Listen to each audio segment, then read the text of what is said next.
Insurance for All by 2047।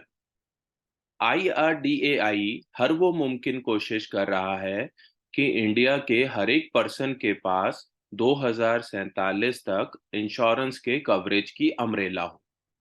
और तीन बहुत ही महत्वाकांक्षी योजनाओं पर IRDAI काम कर रहा है: बीमा सुगम, बीमा विस्तार और बीमा वाहक। बीमा वाहक के लिए IRDAI ने 9 अक्टूबर 2023 को एक सर्कुलर इशू किया और जिसको लेकर हम डिस्कशन कर रहे हैं। 11 अक्टूबर 2023 को हमने इसका पार्ट 1 यानी कि फर्स्ट पेज जो था उसके डिटेल डिस्कशन के लिए वीडियो ऑलरेडी रिलीज कर दिया है। आज 12 अक्टूबर 2023 का दिन है और आज हम डिस्कशन करेंगे फर्दर इसके सेकंड वीडियो को लेकर।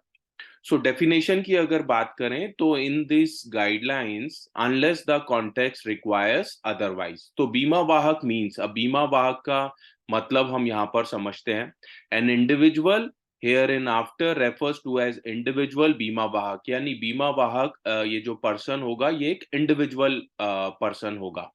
अ legal person hereinafter referred as corporate बीमा वाहक registered in accordance with the respective laws of India.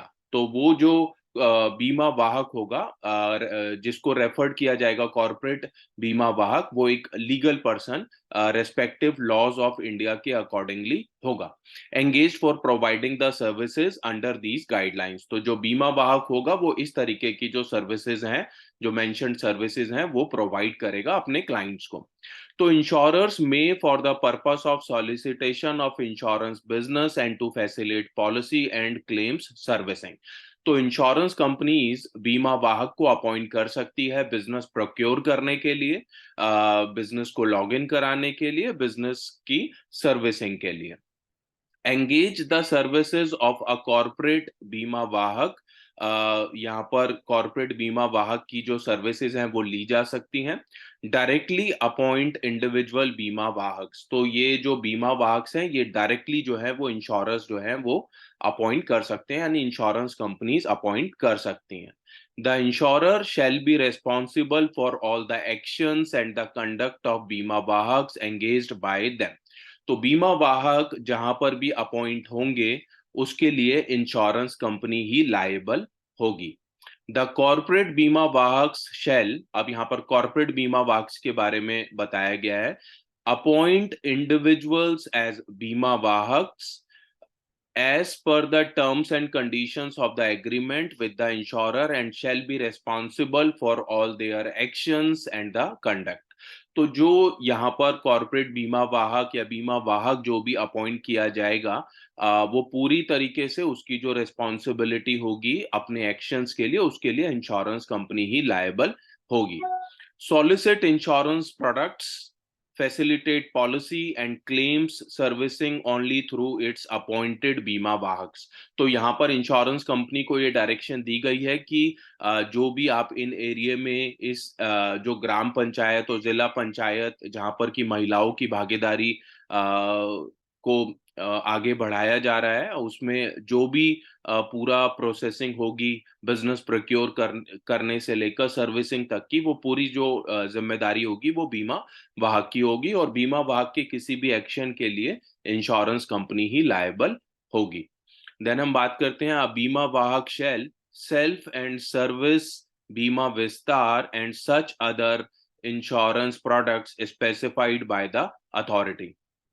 तो बीमा वाहक का जो रोल होगा, जो बीमा विस्तार करके जो प्रोडक्ट लॉन्च किया जाएगा, बीमा विस्तार की अगर बात करें तो बीमा विस्तार IRDAI की एक ऐसी सोच है, ये एक ऐसा प्रोडक्ट होगा, इस एक प्रोडक्ट के अंदर लाइफ इंश्योरेंस का कवरेज भी मिलेगा, हेल्थ इंश्योरेंस का कवरेज भी मिलेगा, प्रॉपर्टी इंश्योरेंस का कवरेज भी मिल जाएगा और इसके अलावा पर्सनल एक्सीडेंट का कवरेज भी इस एक प्रोडक्ट के अंदर मिलेगा।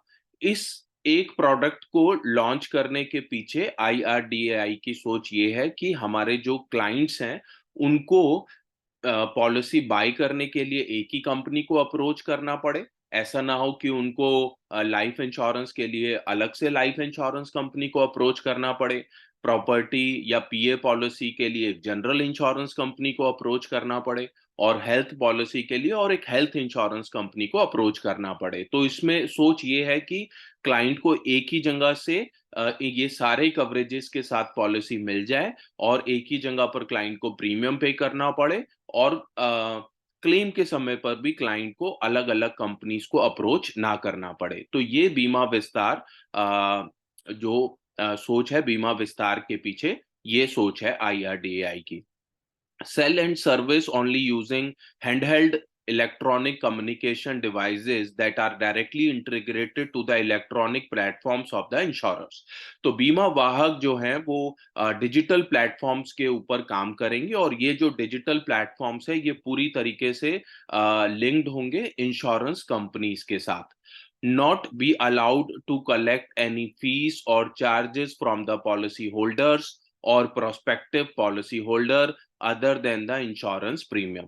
तो यहाँ पर IRDAI ने ये रिटर्न में कम्युनिकेशन दिया है कि ये जो बीमा वाहक हैं, ये किसी भी तरीके की जो फीस है वो अपने क्लाइंट से कलेक्ट नहीं कर सकते। फीस का मतलब ये है कि कोई भी servicing fees other than insurance premium तो वो कलेक्ट कर सकते हैं, बट किसी भी तरीके की और जो बाकी सर्विसिंग से रिलेटेड जो फीस है वो बीमा वाहक अपने क्लाइंट से नहीं ले सकते हैं। सो फ्रेंड्स, आज 12 अक्टूबर 2023 का दिन है, और आज हमने डिस्कशन किया बीमा वाहक, जो कि एक सर्कुलर इशू किया गया है 9 अक्टूबर 2023 को, और उससे रिलेटेड आज हम अपना सेकंड जो वीडियो है वो रिलीज कर रहे हैं। आने वाले समय में हम इस पूरे सर्कुलर को बहुत डिटेल में डिस्कस करने वाले हैं। सो नमस्कार दोस्तों, मेरा नाम दीपक जैन है और मैं हूं फाउंडर इन्फिनिटी गेन्स LLP।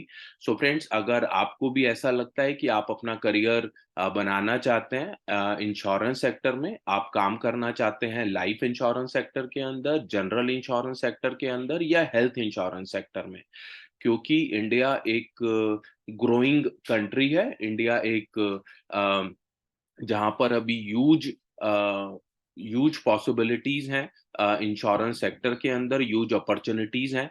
तो आप भी अगर अपना करियर इंश्योरेंस सेक्टर में बनाना चाहते हैं तो आप डिस्क्रिप्शन पर लिखे हुए नंबर्स पर हमारी टीम से कनेक्ट कर सकते हैं। So friends, thank you so much. आप लोगों का दिन शुभ हो। Thank you.